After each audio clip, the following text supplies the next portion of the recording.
They called him mad. He called it survival.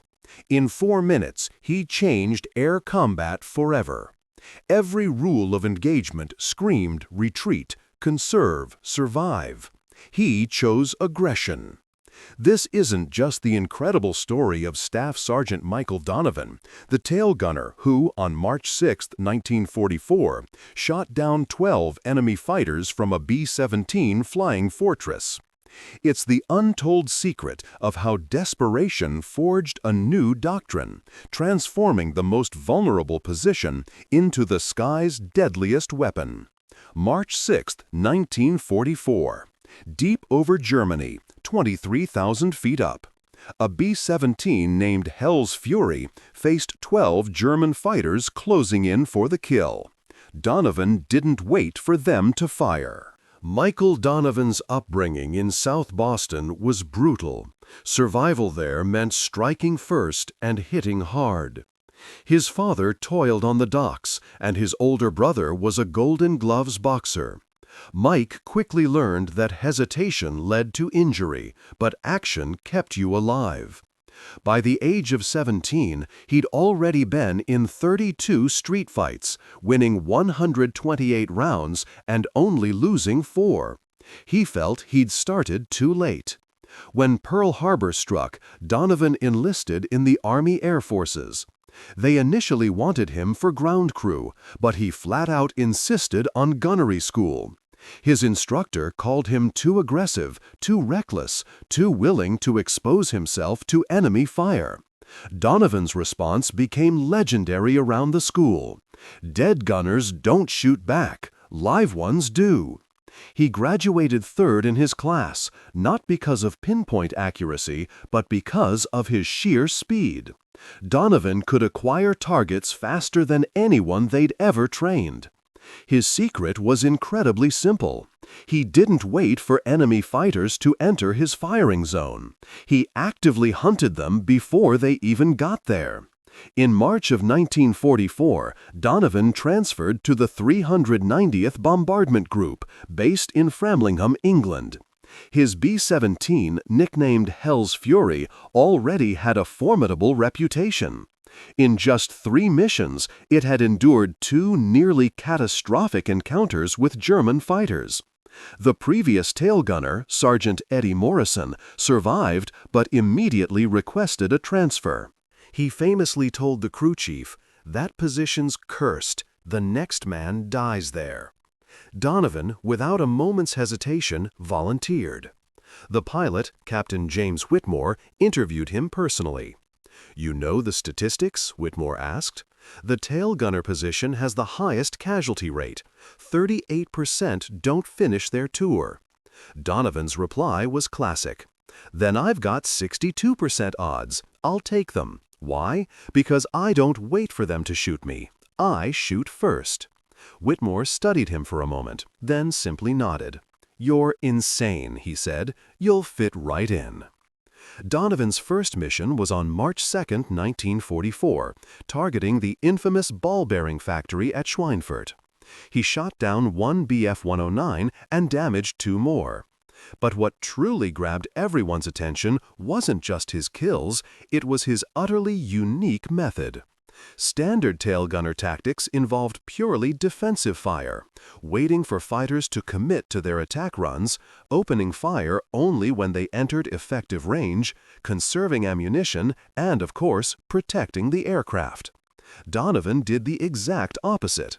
He fired aggressive bursts at fighters still forming up, forcing them to break formation early, even wasting ammunition on targets at extreme range. His logic was brutally simple. 1 burst at 800 yards costs 20 rounds. 1 fighter breaking its attack pattern saves 10,000 pounds of aircraft and 9 lives. The math, it turned out, absolutely worked.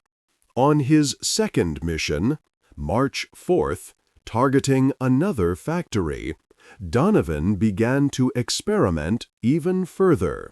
When the Bf-109s began their attack run from directly above and behind, Donovan ignored the lead fighter. Instead, he went for the second one, the wingman. That's the one who wasn't expecting fire yet, the one flying in a predictable pattern to maintain formation. Boom! That wingman just exploded. The lead, suddenly alone, peeled off instantly. The whole attack simply disintegrated. After landing, Donovan's crew chief, Sergeant Frank Murphy, tallied up the ammo used. Murphy told him, "You blasted 1,600 rounds. That's 80% of your standard 2,000-round load, all on one mission." Donovan shot back, "Yeah, but we didn't take a single hit. I'd make that trade any day of the week." But Donovan wasn't content. Sure, he'd stopped attacks and broken up their formations, but he felt he still wasn't being as effective as he could be. So, that night, back in the barracks, he dove deep into German fighter tactics. He studied their approach angles, their positioning, what they were expecting from American gunners. It was always coordinated waves, 4 to 6 fighters in echelon, coming in from high and behind. The lead guy would draw the defensive fire, and the wingman would then exploit the gunner's focus on that primary threat. The standard American response? Track the lead, shoot only when certain of a hit, conserve ammo for future passes. Donovan saw the problem instantly. American gunners were reacting. The Germans were dictating the fight. The attacker always held the initiative. Every single defensive doctrine assumed the enemy controlled the timing. But what if you flipped that on its head? What if you attacked first? What if you forced them to react to you? March 6, 1944, the pre-mission briefing. Their target, an aircraft factory in Augsburg. 800 B-17s were going in, and intelligence expected 2,500 German fighters. Heavy losses were predicted. Whitmore gathered his crew, looking grim. "This one's going to be rough," he warned. "Stay sharp, stay alive." Donovan raised his hand. "Permission to try something different, sir," he requested. "Like what?" Whitmore asked. "Aggressive fire," Donovan explained. "I want to engage those fighters before they even commit to their attack runs. Force them to defend before they can attack." Whitmore frowned. "That'll burn through ammunition fast. You'll be dry before the real fight even starts." "Or," Donovan countered, "I'll prevent the real fight entirely." "Sir, we've been playing defense for 2 years now. How's that working out for us? 38% tail gunner casualty rate? Maybe it's time we stopped just waiting to get shot." The pilot considered his words, then gave a slow nod. "All right, Donovan, you've got one mission to prove it. But if we get shredded out there, you're off the gun. Deal?" They took off at 06:47 hours, assembling their formation over East Anglia. They climbed to altitude, crossed the channel, and entered German airspace precisely at 08:24. The routine felt almost mechanical until the call came at 0919. "Fighters, 6 o'clock high, 12 bandits." Donovan instantly swiveled his twin 50s. A dozen BF-109s, 2,000 yards out, were forming for a coordinated attack. Standard response: wait until they commit, then engage the lead. Donovan did neither. He opened fire immediately at 2,000 yards. Maximum range, low probability hits. Tracers arced through empty sky, most missing by hundreds of feet. But the effect was immediate. The German formation scattered. Lead fighter broke right. Wingman hesitated. The attack pattern disintegrated before it began. "Donovan, cease fire!" Whitmore's voice crackled. "You're wasting ammunition." "Negative, sir. Watch what happens next." The German fighters regrouped, but now approached cautiously, not with their aggressive diving attack. Hesitant, probing. The initiative had shifted. Donovan tracked the new lead fighter, waited until 1,500 yards, then opened fire again. Short, controlled bursts, not aiming to hit, but to intimidate. It worked. The formation broke again. Yet one BF-109, the left wingman, maintained course. Aggressive, experienced. Donovan recognized the type. A veteran pilot not easily intimidated, requiring different tactics. He let the fighter close. 1,400 yards, 1,300, 1,200. The range most gunners would open sustained fire. Donovan held. 1,100 yards, 1,000. Now the fighter filled his sights. Donovan fired. Not a burst, but a sustained barrage. 200 rounds in 3 seconds. The concentration of fire was overwhelming. The B-109 tried to brake, but flew directly into the stream of tracers. The engine exploded. The aircraft disintegrated, pieces tumbling earthward. "Good kill," the radio operator cheered. "Donovan just splashed one." But Donovan wasn't celebrating. He was already tracking the next target. The remaining 11 fighters had regrouped. Now they knew the tail position was dangerous. They'd adjust tactics, come from different angles, split his attention. Standard counter to aggressive defense. Donovan expected this. He'd planned for it. When the fighters split into 2 groups, 6 attacking from 6 o'clock, 5 from 7 o'clock, he didn't try to engage both. He focused everything on the 6 o'clock group, ignoring the 7 o'clock threat completely. "Waist gunner, you've got 7 o'clock," Donovan called. "I'm holding 6. The waist gunners, Sergeants Tommy Price and Carl Johnson, opened fire on the 7 o'clock group. Donovan concentrated on his sector. Suddenly, 6 enemy fighters were screaming down, right at them. Donovan locked on to the lead aircraft, fired, and boom! A direct hit. The fighter just exploded. The remaining 5 momentarily broke formation.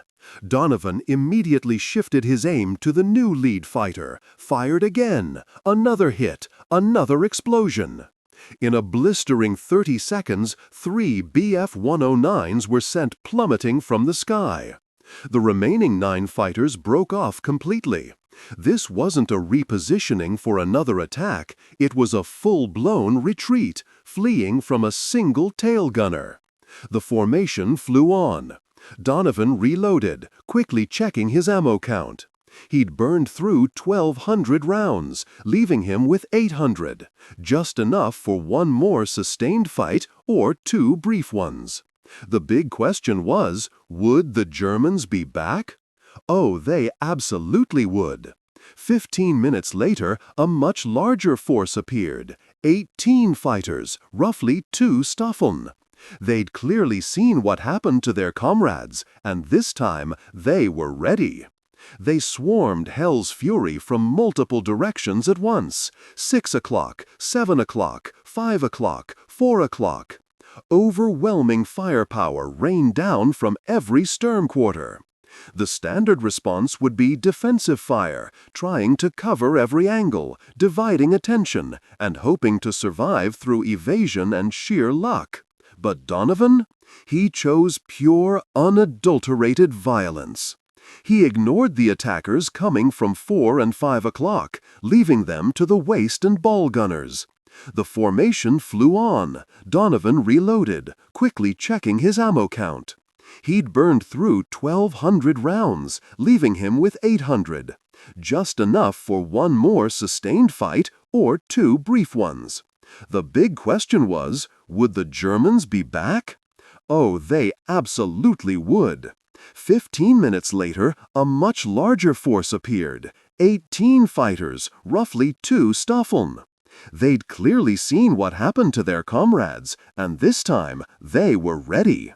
They swarmed Hell's Fury from multiple directions at once. 6 o'clock, 7 o'clock, 5 o'clock, 4 o'clock. Overwhelming firepower rained down from every stern quarter. The standard response would be defensive fire, trying to cover every angle, dividing attention, and hoping to survive through evasion and sheer luck. But Donovan? He chose pure, unadulterated violence. He ignored the attackers coming from 4 and 5 o'clock, leaving them to the waist and ball gunners. His entire focus, every ounce of his concentration, was on the direct stern attack at 6 o'clock. 6 BF-109s were diving directly at sFury's tail. Donovan didn't flinch, didn't even try to evade. He locked his guns onto the lead fighter and opened fire at 1,200 yards, the absolute maximum effective range for his twin .50s. The closing speed between the bomber and the fighter was a terrifying 400 knots. That gave him exactly 7 seconds before the German reached firing position. Donovan used every single one of those seconds. He walked a steady stream of tracers directly into the lead BF-109's flight path. The fighter couldn't evade without breaking its attack formation. The pilot held course, a fatal mistake. At 800 yards, Donovan's rounds found their mark. The fighter's canopy shattered, the aircraft rolled inverted, and it plummeted. 5 remained. Now only 400 yards separated them from sFury, just 3 seconds to impact. Donovan immediately shifted his aim to the next fighter. There was no time to track properly, just pure, raw instinct. He fired not where the target was, but where it would be in 2 seconds, where physics dictated it had to go. The second BF-109 flew directly into that deadly stream of bullets. Catastrophic damage ripped through its engine cowling, and the fighter erupted in a searing ball of orange flame, scattering debris across the sky. The 3 remaining fighters instantly broke formation. No repositioning, no second pass, just full defensive maneuvers, fleeing for their lives from a single gun position. "Jesus Christ!" Whitmore's voice crackled, disbelief heavy over the intercom.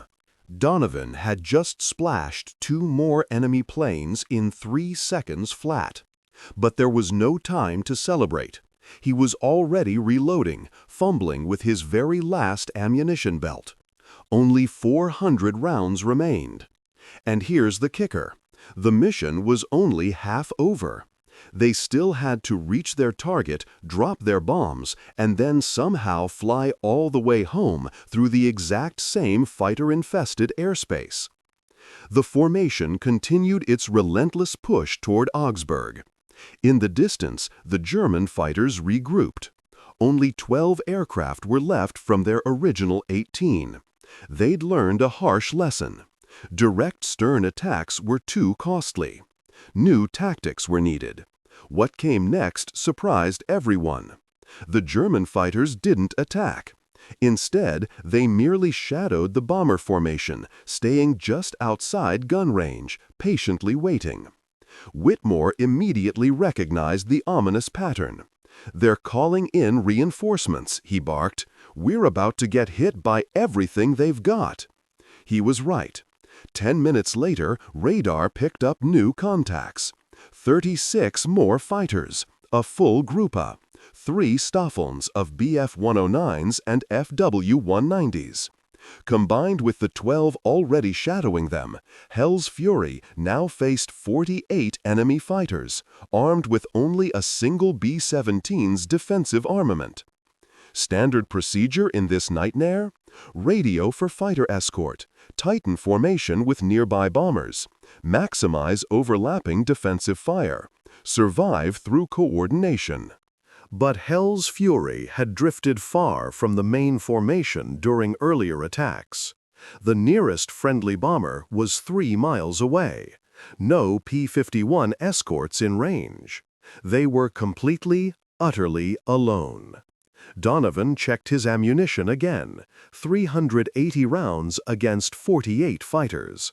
The math simply didn't work. Not unless he changed the entire equation. Captain Donovan's voice cut through the intercom. "Permission to try something." A beat of silence. "What?" Whitmore asked. "Attack." Another silence. Then Whitmore's voice, carefully controlled, came back. "Explain." "Those fighters are forming up for a coordinated assault," Donovan began. "Give them 2 minutes, and they'll hit us from every angle simultaneously. We can't defend against that. But we can disrupt it. If I engage them while they're still organizing, I can force them to scatter before they're ready." "You'll be out of ammunition in 30 seconds," Whitmore countered. "Then I better make them count," Donovan retorted. "Sir, defensive tactics just don't work when you're outnumbered 20-1.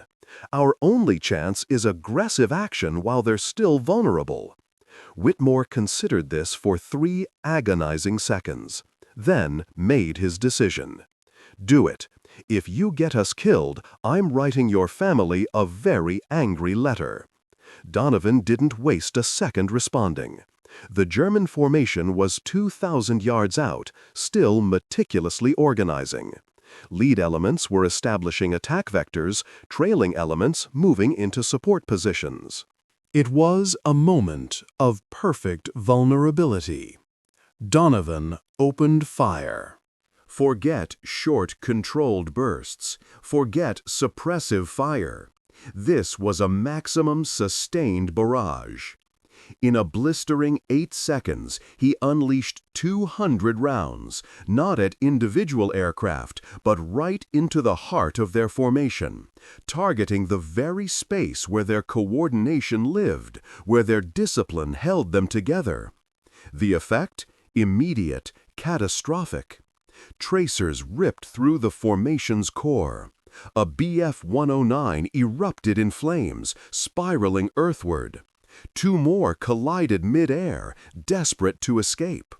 The entire formation, all 48 fighters, simply disintegrated into chaos. They scattered, every man for himself. No coordination, no attack plan, just desperate individual aircraft fighting to survive. Holy!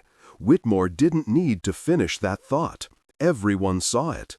A single tail gunner, on what looked like a suicidal run, had just shattered the largest fighter assault any of them had ever witnessed. But Donovan knew the cold truth. He'd only bought them time. 2 minutes, maybe less. The Germans would regroup. They'd be furious now, aggressive. The next attack would be fast, and it would be brutal. And he had just 180 rounds left. The German fighters regrouped faster than anyone expected, a mere 90 seconds. This time, they skipped the coordinated tactics. They swarmed. 12 fighters dove from directly behind, from 6 o'clock, all at once. No formation, no intricate strategy, just raw, overwhelming violence. Donovan, however, picked his targets with chilling precision. Not the closest, not the most aggressive. He aimed for the middle of that swarm, the psychological heart where their pack courage truly originated. He hammered 30-round bursts into 3 consecutive aircraft. All 3 took hits. 1 exploded in a fireball. 2 others peeled away, spewing smoke. The remaining 9 fighters pressed their attack, now within 400 yards. Cannon fire erupted, lighting up the sky. 20-millimeter rounds ripped past sFury's tail section. Some connected. Metal shrieked. The aircraft shuddered violently, but Donovan kept firing. Target, burst, target, burst. Pure mechanical precision. No fear. No hesitation. Another Bf-109 plummeted, then another. 5 remaining. 200 yards. Point-blank range. Donovan could practically see the pilots' faces. Young men, determined, professional. He shot them anyway. 2 more fighters exploded. 3 left. 100 yards. The survivors finally broke off. Too close. At this range, the risk of collision far outweighed the reward of a kill. Donovan tracked 1 last fighter. Squeezed the trigger. Nothing. The guns were dead. Empty. He'd expended every single round. 180 rounds in 45 seconds. 6 fighters destroyed in that engagement alone. But now he was utterly defenseless. "I'm out," Donovan called over the intercom. "Dry on all guns." "Copy," Whitmore responded, his voice tight. "Damage report." "Anyone hit?" The crew quickly checked in. The ball turret had taken minor damage, and the rudder showed stress fractures. But miraculously, everyone was alive. All systems were still functional. sFury could absolutely still fly, still fight, just not with her tail guns. The German fighters knew this. They regrouped one final time, 27 aircraft remaining from their original 48. They'd lost a staggering 21 fighters to a single bomber, to just one gun position. That loss rate was catastrophic, utterly unsustainable. But now they had a clear advantage. The tail position was neutralized. They attacked from directly astern, 6 o'clock low, the one vector Donovan's empty guns couldn't possibly cover. It's a standard tactic when you know the enemy is defenseless. They came in a tight formation, slow, methodical, no wasted shots. This wasn't just an attack, this was an execution. Donovan watched them approach. 400 yards, then 300, then 200. He had no ammunition, no actual way to defend himself. But he had one weapon remaining: psychology. He traversed his guns to track the lead fighter, followed it precisely, maintaining perfect targeting discipline, as if his weapons were loaded, as if he could open fire at any moment. The lead German pilot saw those twin 50s tracking him. He saw the barrels aligned perfectly with his cockpit. He broke formation, an immediate hard right turn, pure instinct overriding knowledge. The guns might be empty, but that threat reaction was hardwired. When someone aims at you, you evade. The rest of the formation followed their leader. They broke their attack pattern, not because Donovan could actually shoot them, but because they believed he could. The psychological impact of his previous kills created a phantom threat.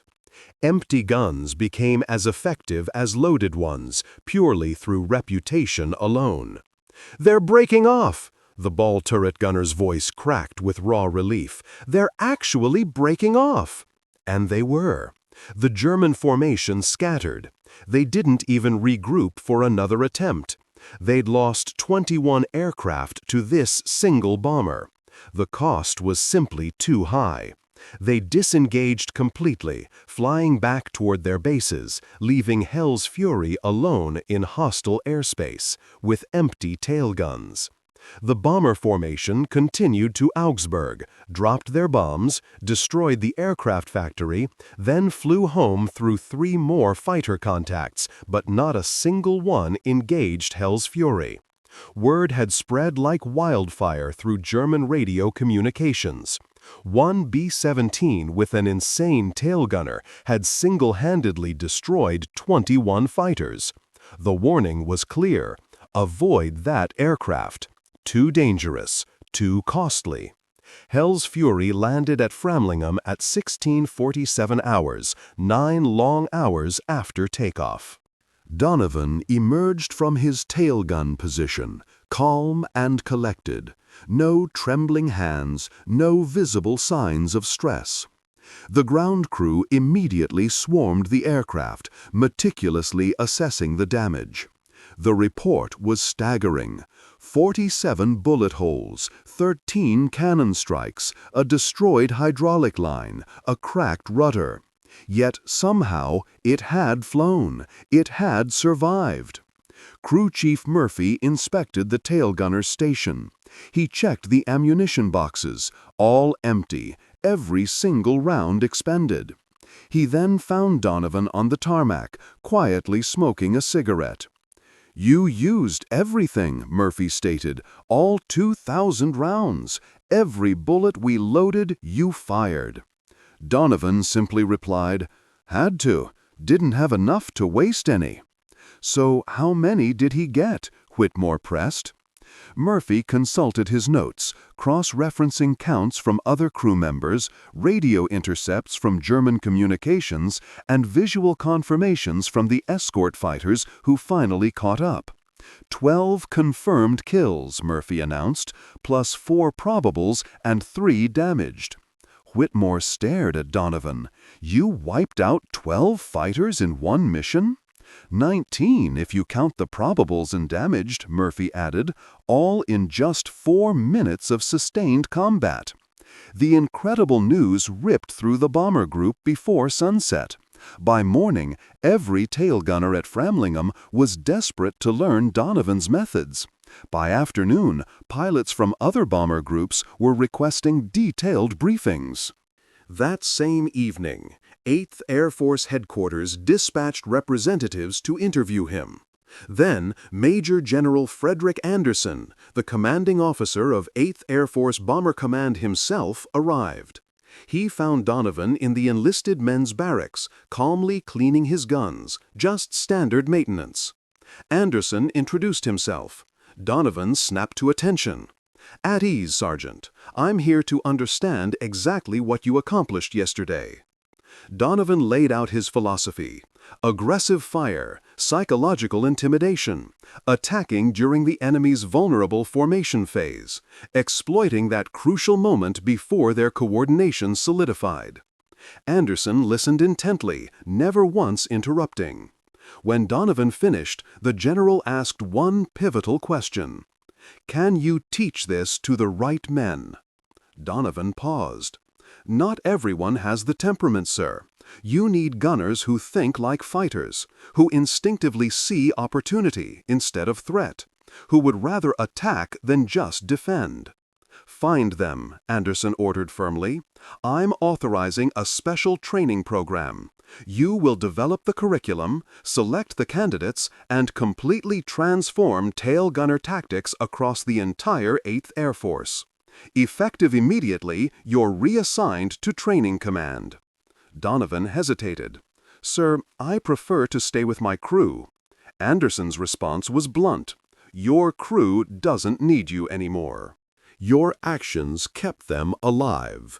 Meanwhile, other crews are falling simply because their gunners lack your crucial knowledge. So, what's truly more important here? The lives of 9 men or the survival of 9,000? The answer for Donovan was crystal clear. He accepted the monumental task. Over the next month, he meticulously crafted what would become legendary: the Donovan Doctrine, a revolutionary approach to aggressive tail gunnery. Its core principles were deceptively simple, yet utterly transformative. First, seize the initiative. Don't passively wait for enemy fighters to launch their assault. Instead, engage them while they're still forming up. Force them to react to your moves rather than letting them execute their pre-planned attacks. Second, psychological warfare. Your initial burst doesn't necessarily need to destroy the target. Its true purpose is to send a shockwave through their formation, to intimidate them, make them cautious, make them hesitate, force them to second-guess every aspect of their approach. Third, focus fire.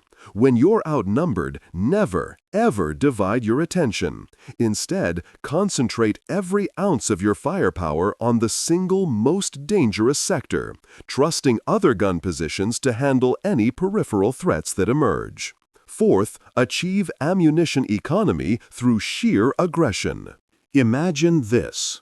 30 rounds, forcing a dozen fighters to scatter, is far more efficient than expending 300 rounds trying to engage targets already scattered.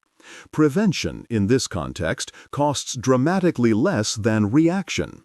And fifth, accept the inherent risk.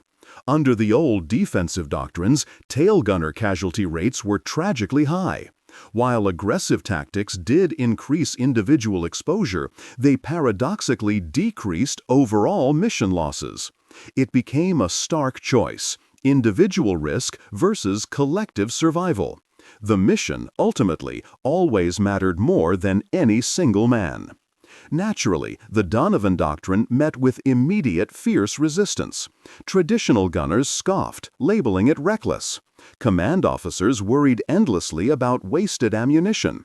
Conservative tactics instructors went as far as to call it outright suicide. But the cold, hard statistics didn't lie. In March of 1944, before Donovan's tactics began to spread, tail gunner casualty rates in the 8th Air Force averaged a staggering 38%.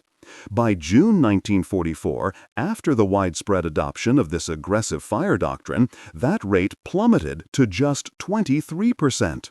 Same missions, same relentless enemy, radically different tactics, resulting in a profound 15% reduction in casualties. But reducing casualties was only one piece of the puzzle. Fighter engagement statistics revealed the true depth of its impact. In March 1944, German fighters successfully completed 52% of their intended attack runs against bomber formations. By June, that completion rate had crashed to a mere 27%.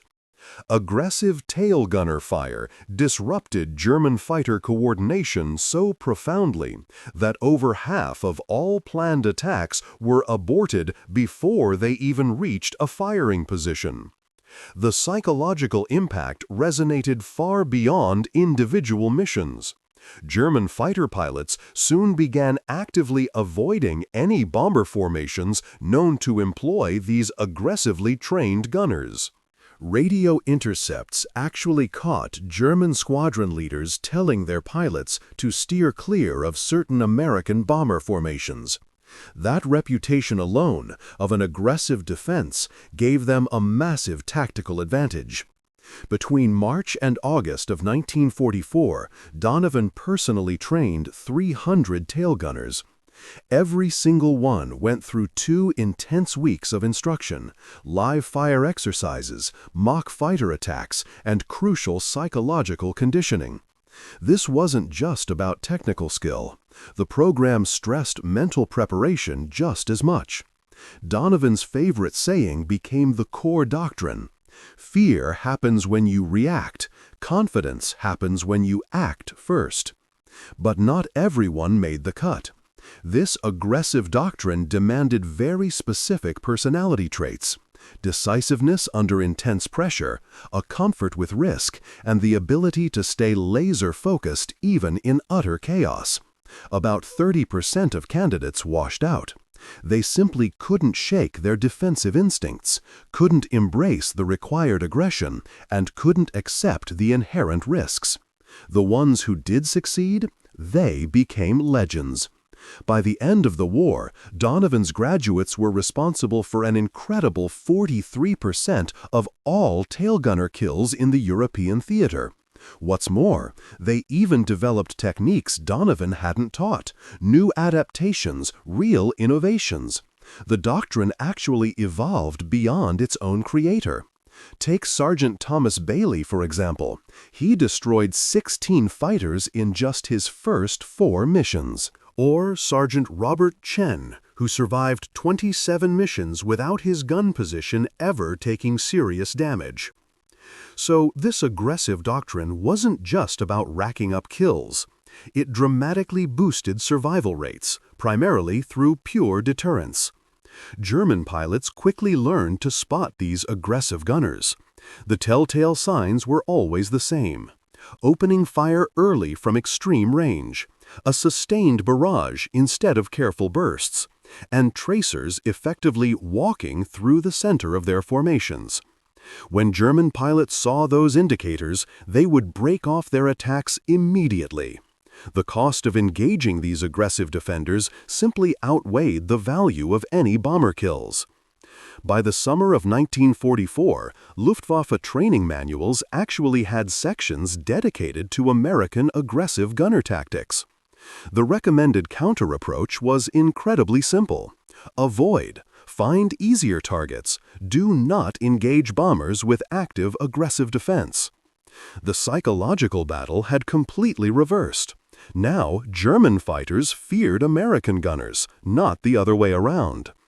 Donovan's own combat career ended with that March 6 mission. He never flew another combat sortie, choosing instead to spend the rest of the war training others. But his influence stretched far, far beyond his own 12 confirmed kills. Conservative estimates credit the Donovan Doctrine with saving at least 300 American bombers and 3,000 aircrew lives. The incredible ripple effect of stopping those German attacks spread far and wide, impacting the entire air campaign. After the war, military historians dove deep into Donovan's tactics. The idea of aggressive defense wasn't just a fleeting concept. It actually became a core part of aerial combat doctrine for numerous nations. We're talking the Soviet Union, Britain, and yes, even Germany, all acknowledging its sheer effectiveness in their post-war analyses. This wasn't just for bombers either. The concept expanded to fighter escorts, ground attack aircraft, and even naval aviation. Essentially, wherever there was a defensive position, Donovan's principles found their place. But what about Donovan himself? He quietly returned to Boston, went into construction, and never, ever spoke about the war. When persistent journalists finally tracked him down in the 1960s, he flat out refused interviews. "I just did what needed doing," he'd say, "and so did 300 other gunners. They're the real story." However, one of those very gunners, a man named Bailey, strongly disagreed with Donovan's modesty. In a 1972 interview, he perfectly captured Donovan's true impact. "Before him," Bailey explained, "we all thought survival meant hiding, trying to make ourselves tiny targets, just conserving every resource. But Mike taught us that true survival means making the enemy so terrified they won't even want to attack you." It sounds incredibly simple, right? But that one shift? It changed absolutely everything. And the numbers absolutely backed up Bailey's powerful statement. The 8th Air Force carried out a detailed analysis in 1945, directly comparing bomber losses before and after they put this aggressive gunner doctrine into action. From March through May of 1944, the average loss was a staggering 14 bombers for every 1,000 sorties. But then, from June through August of that same year, after the new tactics, average losses plummeted to just 8 bombers per 1,000 sorties. Think about that. Same targets, same German defenses, yet a remarkable 43% reduction in losses. The key difference? Gunners who shot first and shot with purpose. Even more compelling, German records captured after the war laid bare the enemy's own perspective. Luftwaffe after-action reports from the summer of 1944 consistently, almost desperately, mentioned this newfound American gunner aggression. One report from June 1944 explicitly stated, and I quote, "American tail gunners have adopted new tactics. They engage formations during the approach phase with sustained fire. The effect is psychological disruption of attack coordination. Recommendation: avoid direct stern approaches. Instead, utilize high-angle diving attacks from the 11th or 1 o'clock positions." But this recommendation, it proved incredibly difficult to actually implement. High-angle diving attacks demanded entirely different training, completely new coordination, and a fresh approach to risk assessment. Many German pilots simply couldn't adapt. And those who did try anyway, they often ran straight into aggressive waist gunners who were now employing those very same tactics. Donovan's doctrine, you see, had spread like wildfire to every single defensive position on those American bombers. By August 1944, the effectiveness of German fighters against American bombers had plummeted by a staggering 63% compared to January 1944 levels. While multiple factors certainly played a role, the shift in gunner mentality was undeniably a major force. While factors like superior fighter escorts, smarter bomber formations, and hitting German oil fields all played a part in the Luftwaffe's decline, internal German analysis pinned a full 28% of that drop specifically on the aggressive tactics of American gunners. Yet, Donovan himself never saw those numbers, never read that German report, never truly grasped the immense scope of his impact. He passed away in 1998 at 76. His Boston Globe obituary, though it noted his Distinguished Service Cross, his 16 years in construction, and his family, gave just one paragraph to his wartime service as a tail gunner for the 8th Air Force who developed new tactics. What it failed to mention? Those 12 kills in 4 minutes, the 300 gunners he personally trained, the 3,000 lives he saved. It didn't hint at how one street fighter from South Boston fundamentally reshaped aerial combat doctrine for every nation that dared to study his groundbreaking methods. His funeral was a small affair, attended by just 17 people, mostly family, plus 2 old war buddies. There was no military honor guard, no 21-gun salute, just a quiet service at St. Augustine Cemetery. The priest officiating that day had no idea about March 6, 1944. He knew nothing of the Donovan doctrine. He was completely unaware he was burying a man who had profoundly altered the very course of aerial warfare. But the other tail gunners? They knew. Every single veteran who had undergone his aggressive gunner training knew. They'd gathered informally the night before at a bar in South Boston, raising their glasses, swapping stories, and remembering the man who taught them to shoot first and truly intimidate the enemy pilots who wanted them dead. Bailey, then 74, raised his glass and offered the toast. Mike Donovan never saw himself as special, he said, just a guy doing his job. But his job saved 3,000 of us. That was Mike's true legacy. Every bomber that safely returned because German fighters broke off their attack. Every gunner who completed their tour, having learned to be aggressive instead of purely defensive.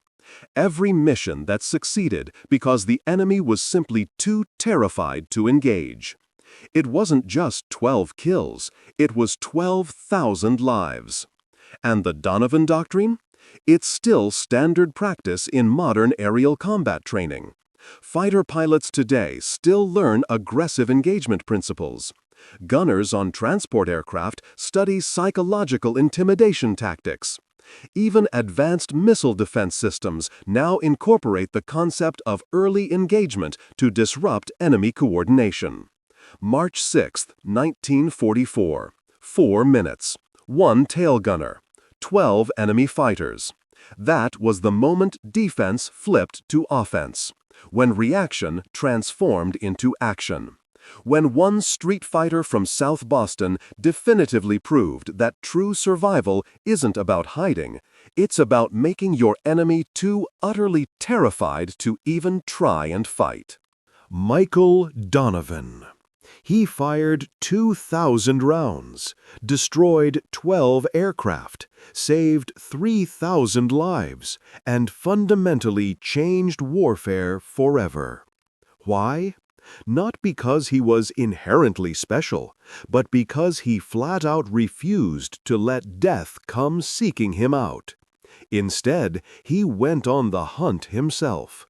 We honor the incredible courage of men like him by ensuring their names are never forgotten.